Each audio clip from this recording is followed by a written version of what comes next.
donc au château Jean Voisin. Donc c'est un grand cru de Saint-Émilion. C'est mon grand-père qui a acheté cette propriété en 1954. Lui, c'était un marchand de vin, mon grand-père, qui était originaire du centre de la France, de l'Auvergne. Il était amoureux des vins de Saint-Émilion, tout simplement. Et pour parfaire sa position de marchand de vin, il a souhaité aussi être viticulteur.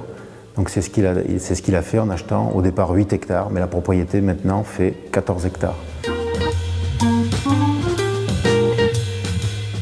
Ici on a des terrains de sable, ce qui donne des vins assez ronds, assez faciles, même au bout de 4-5 ans. Et surtout on retrouve cette argile ocre. Ça c'est typiquement un sol de Saint-Émilion, un des dépôts ferrugineux, ce qu'on appelle ici l'Alios. Il retire beaucoup de choses de cette zone-là. Le merlot, c'est le côté rondeur, le côté exubérant de nos vins de Saint-Émilion, le côté généreux aussi. Après, le Cabernet Franc se situe plus dans la trame, c'est surtout sur la trame tannique qu'on le distingue. Colonne vertébrale, on peut dire, entre guillemets, de nos vins. C'est ce qui apporte de la structure et du fond et puis de la puissance en bouche.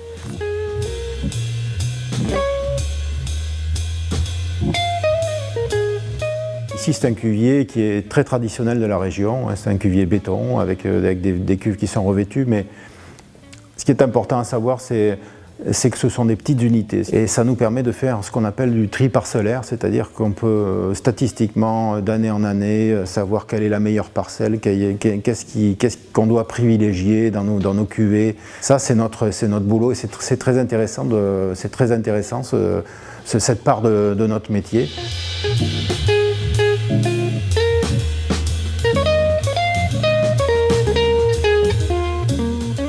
On produit 2 vins différents, donc c'est tous les 2 des Saint-Émilion Grand Cru. Ils portent tous les 2 le nom de Jean Voisin, mais il y a un premier et un deuxième. Le premier, c'est une cuvée, on va dire une cuvée particulière qui porte le nom de mon grand-père, donc en son honneur, on va dire, qui s'appelle la cuvée Amédée. C'est un vin qui est vieilli en quasi-totalité en barrique, et pour 25% de bois neuf. Donc ça, c'est le château Jean Voisin, grande tradition, on va dire, grand vin.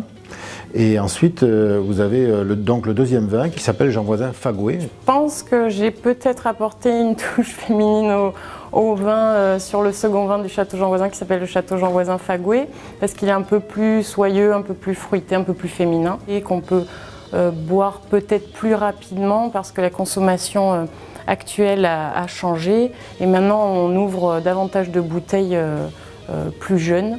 Donc du coup, c'est pour ça que sur le second vin du château Jean Voisin, on tend vers cette optique-là.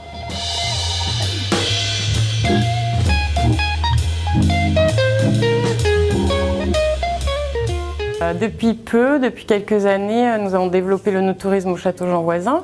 Covigneron.com, c'est un site internet sur lequel nous avons adhéré, qui permet aux amateurs de vin de s'investir dans la propriété en louant des pieds de vigne. Donc du coup, ils viennent après 3-4 fois sur la propriété pour voir tout ce qui est travail au vignoble et au chai. Puis après, nous avons ouvert un gîte en début d'année cette année, en 2014, qui permet pour nous de faire de l'onotourisme, c'est-à-dire faire visiter la propriété, faire connaître nos vins, entre guillemets, échanger la passion qu'on a pour les vins qu'on produit et pour cette propriété.